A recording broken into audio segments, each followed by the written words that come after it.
So hi everyone, I'm just out in a little, so hi everyone, just going to do a quick video here. I've had a few people ask me to kind of do a little video on what I do for bike maintenance and keeping my bike running on the road. So just a quick little thoughts on last summer. Before I left, when I left last summer, being a bike mechanic, I was kind of like, well, you know, I should bring all my tools that I need with me because I'm a bike mechanic. I should be able to do everything, and that way I won't have to take it to a bike shop and spend money. Long story short, I had about 10 pounds, maybe 15 pounds of tools with me, and it was stuff that I was never going to use unless I was doing a complete bike overhaul on the trail. So one day in a parking lot at a grocery store, I went through all my stuff, and I ended up giving most of my stuff to a young kid that was in the parking lot with his mom, a teenager, single mom, so he really appreciated it. Anyways, enough about that. So what I've done is I've basically streamlined it down to the necessities I need. Anything major, I'll just have to visit a bike shop. I'll be around plenty of them throughout the time, so that's not a big deal at all. So let me go through kind of what I've done, everything I'm using so far, and I'll start with what I use to clean the drivetrain. So let me grab the stuff for that.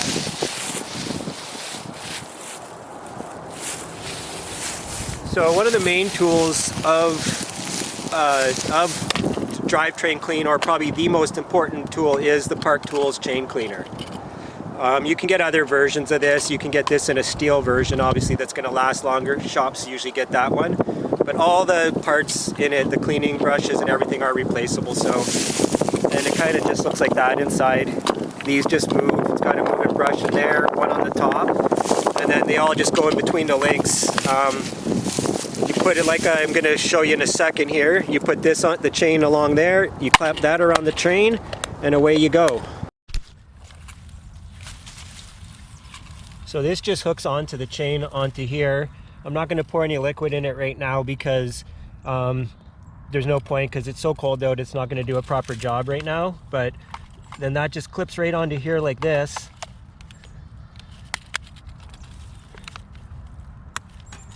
And then you just run your chain backwards through it like this.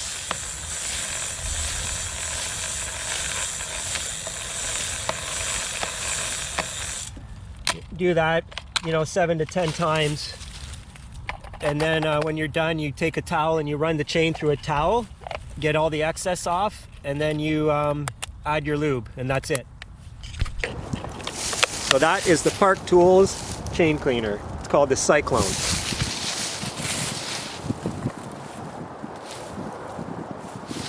This is just a tool that comes with that cleaner, the Park Tools chain cleaner, and it's just a tool. You get in the cassette with it. You get in between all your cassettes, get all the gunk out. You can't always clean your cassette; it's just not possible to do that. But if you can get all the gunk out, it helps it shifting a lot better. That's for sure. And then it's got the brush on the other end so that you can kind of give a little scrubbing into all the cassettes, all the cogs, all the teeth, your chain if it's necessary. So very handy stuff. As far as what I put in the Park Tools chain cleaner itself, you can use just dish soap and water, or you can buy a biodegradable, eco-friendly chain degreaser. So if I have to recommend one, I'd recommend Muck Off or the Park Tools version of it. So this is the lube that I really like. So this is called Muck Off C3 Ceramic, and I love this stuff. Yeah, I find it for all around. It's really good. To make another one, it's yellow, and it's for really, really dry conditions. So I find this to be really good for all around. So that's for the chain right there.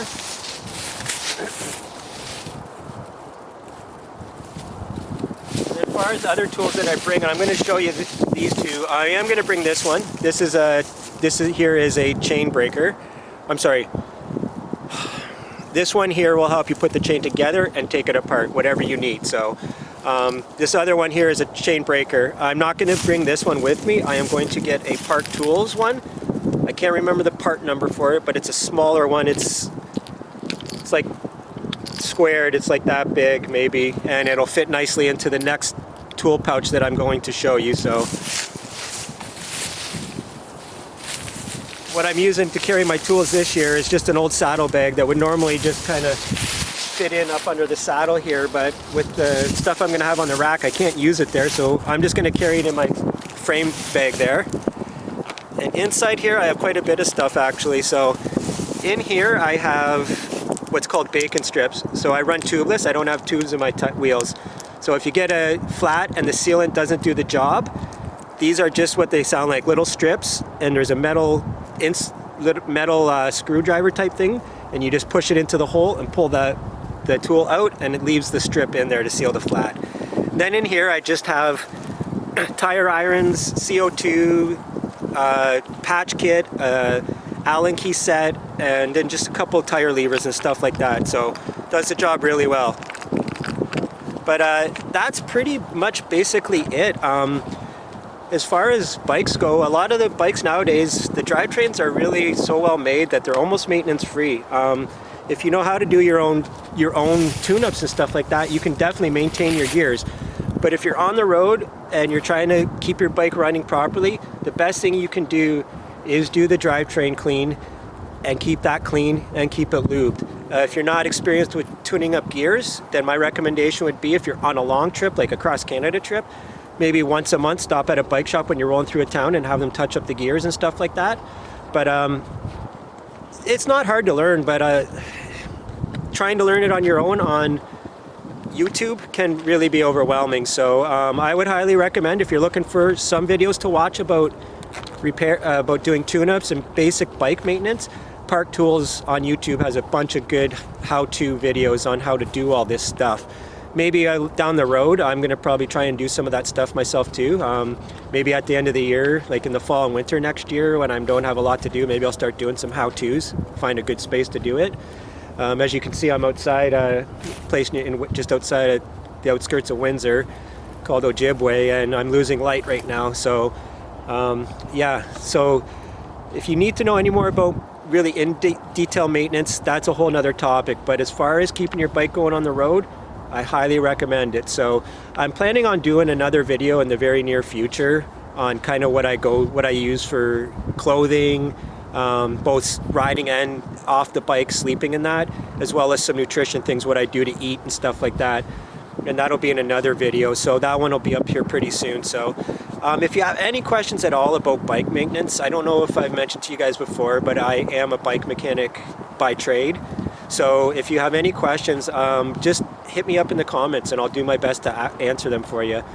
And just to touch on a couple things, with my YouTube channel, there's a new thing out called YouTube Shorts. And it's kind of a thing where you can upload videos between 15 and 60 seconds. And it doesn't go on to... it's hard to explain, but basically what it is they're trying to be competition for stuff like TikTok, which I know nothing about. So it allows you just to use your phone. It's for mobiles only.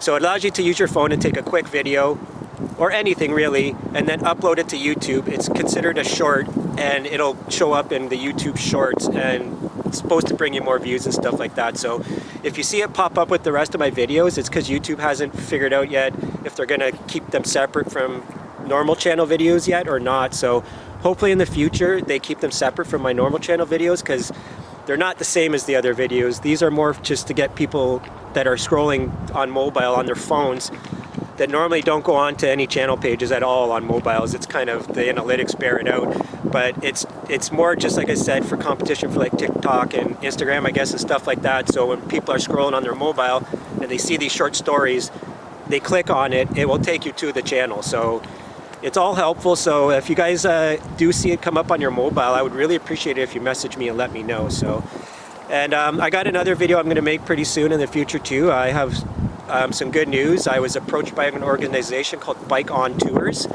So the on part of the Bike On Tours refers to Ontario, and what they do is they set up rides for people, whether that be just giving you the directions to take. What they try and do is find routes that are really rider friendly. So there's not a lot of cars, and that's really big for a lot of people. I'm super used to riding in traffic, but I know that's a real huge intimidating factor for a lot of people. So they will provide you either with just the maps and the routes, and on the maps it tells you where all the hotels, stores, bike shops, all that good stuff is, or you can pay more and you can get the maps and everything still. So you get a paper map and an electronic map. As well though, if you go for the extra one, they will go along the route and they will set up your hotels and all that for you. So for people that aren't really experienced, it could be a really good thing to do. So I'm going to touch on that more in the future though, but it's an organization that's had an online presence since the mid-90s, I believe. So really hoping it goes well. In the spring, I am going to leave from Windsor and ride to Montreal. So I'm going to make another video and I'm going to show you the route that I'm going to be using. I'll be using an app called Ride with GPS.